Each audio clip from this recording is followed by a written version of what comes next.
Assalamualaikum warahmatullahi wabarakatuh. Perkenalkan, saya Sri Mulyasa Putri, jurusan Akuntansi 2017, akan mempresentasikan mengenai proposal penelitian saya, yaitu pengaruh kompetensi sumber daya manusia, komunikasi, dan sarana prasarana terhadap kesiapan pemerintah daerah dalam penerapan PP nomor 12 tahun 2019. Studi empiris pada organisasi perangkat daerah Kabupaten Rokan Hulu. Baiklah, saya akan membahas mengenai bab 1, yaitu pendahuluan.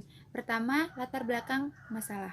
Sebagai dasar dari menciptakan pemerintahan yang lebih baik, maka pemerintah mengeluarkan Undang-Undang Nomor 23 Tahun 2014, Pasal 293 dan 330 tentang pemerintahan daerah.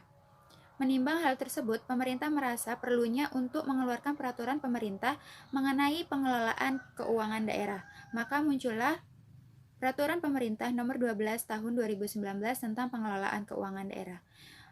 Peraturan ini merupakan peraturan pengganti dari peraturan sebelumnya, yaitu Peraturan Pemerintah Nomor 58 Tahun 2005. Perlina 2013 mendefinisikan kesiapan atau perubahan sebagai penanda kognitif terhadap perilaku penolakan atau dukungan terhadap upaya perubahan. Di sini fenomena yang terjadi di Indonesia masih banyaknya ketidakpatuhan terhadap peraturan perundang-undangan dalam menyusun laporan keuangan daerah. BPK telah menunjukkan pada LKPD tahun 2018 bahwasannya terdapat masalah-masalah mengenai ketidakpatuhan terhadap peraturan perundang-undangan.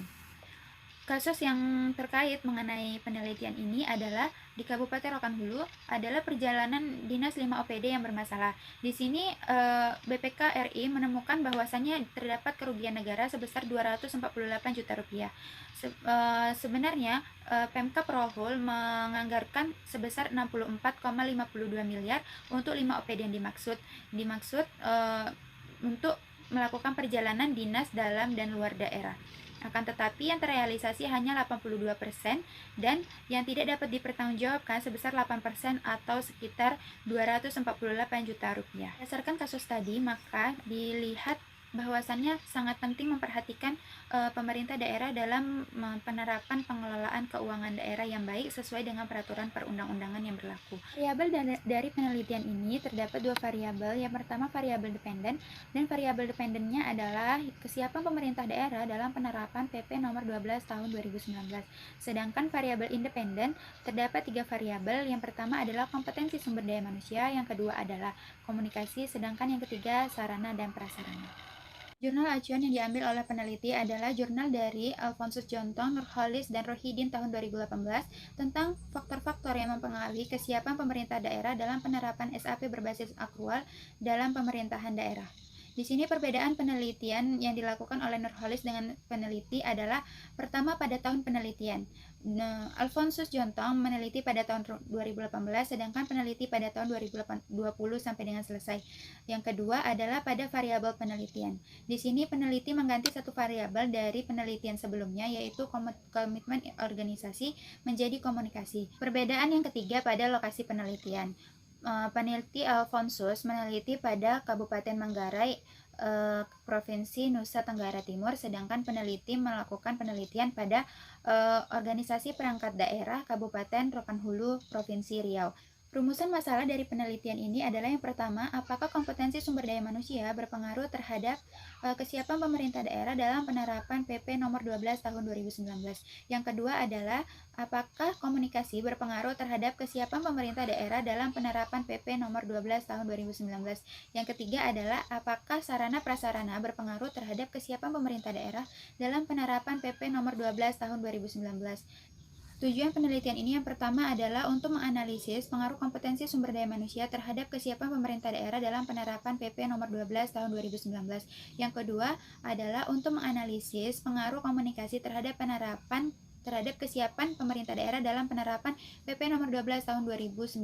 Selanjutnya adalah untuk menganalisis pengaruh dari sarana prasarana terhadap kesiapan pemerintah daerah dalam penerapan PP nomor 12 tahun 2019. Sedangkan untuk manfaat penelitian terdapat dua manfaat. Yang pertama adalah manfaat teoritis dan manfaat praktis. Bab 2, tinjauan pustaka dan hipotesis. Pertama, landasan teori. Peraturan Pemerintah Nomor 12 Tahun 2019 merupakan peraturan pemerintah mengenai pengelolaan keuangan daerah. Pengelolaan keuangan daerah adalah keseluruhan kegiatan dari perencanaan, penganggaran, pelaksanaan, penatausahaan, pelaporan, pertanggungjawaban dan pengawasan keuangan daerah, di mana tata kelola dari pengelolaan keuangan daerah memperhatikan 3 pilar, yaitu yang pertama, transparansi, akuntabilitas, dan partisipatif. Perbedaan PP nomor 58 tahun 2005 dengan PP nomor 12 tahun 2019 adalah terletak pada beberapa bagian, salah satunya pada struktur APBD, di mana struktur APBD telah mengikuti undang-undang mengenai PP nomor 71 tahun 2010 tentang standar akuntansi pemerintah. Kesiapan pemerintah daerah dalam penerapan PP nomor 12 tahun 2019. Yang pertama, pengertian kesiapan berubah.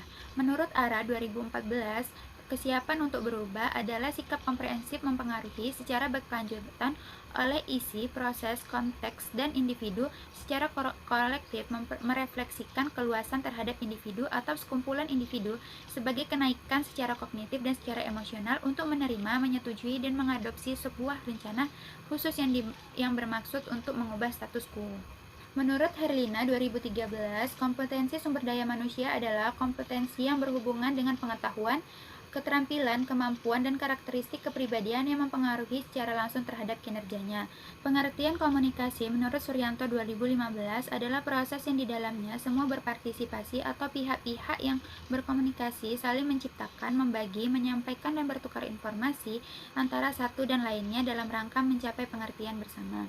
Menurut Kamus Besar Bahasa Indonesia 2016 mengemukakan bahwa sarana adalah segala sesuatu, bisa berupa syarat ataupun upaya, yang dapat dipakai sebagai alat atau media yang dapat mencapai maksud dan tujuan, serta sarana prasarana adalah segala sesuatu yang merupakan penunjang utama terselenggaranya suatu proses, usaha, pembangunan maupun proyek.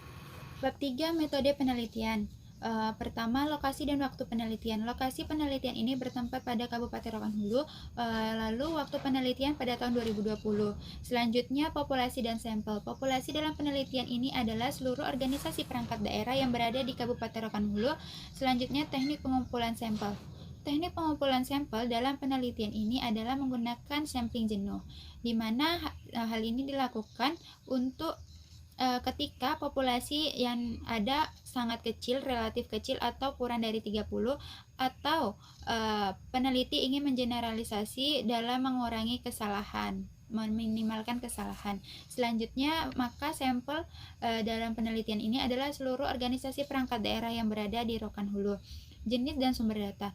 Jenis data adalah data kuantitatif, sumber data adalah data primer. Selanjutnya, teknik pengumpulan data dengan kuesioner. Definisi operasional dari variabel Y, yaitu kesiapan pemerintah daerah dalam penerapan PP nomor 12 tahun 2019. Terdapat 4 indikator yang diambil dari sumber KSAP 2010. Selanjutnya, yaitu kompetensi sumber daya manusia sebagai X1.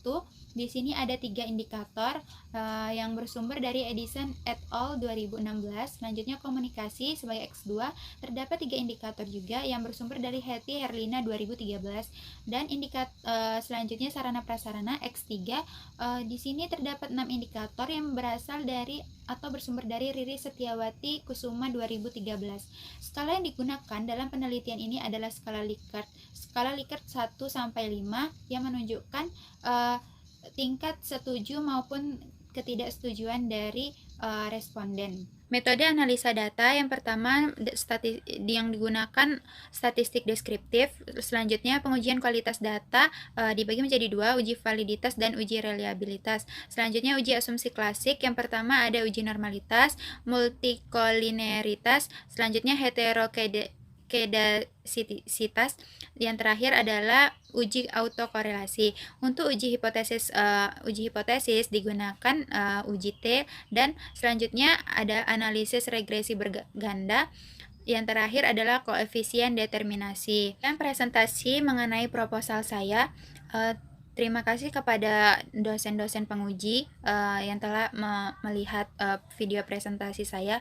Maaf apabila terdapat banyak kesalahan, saya memohon maaf. Wabillahi taufik wal hidayah. Wassalamualaikum warahmatullahi wabarakatuh.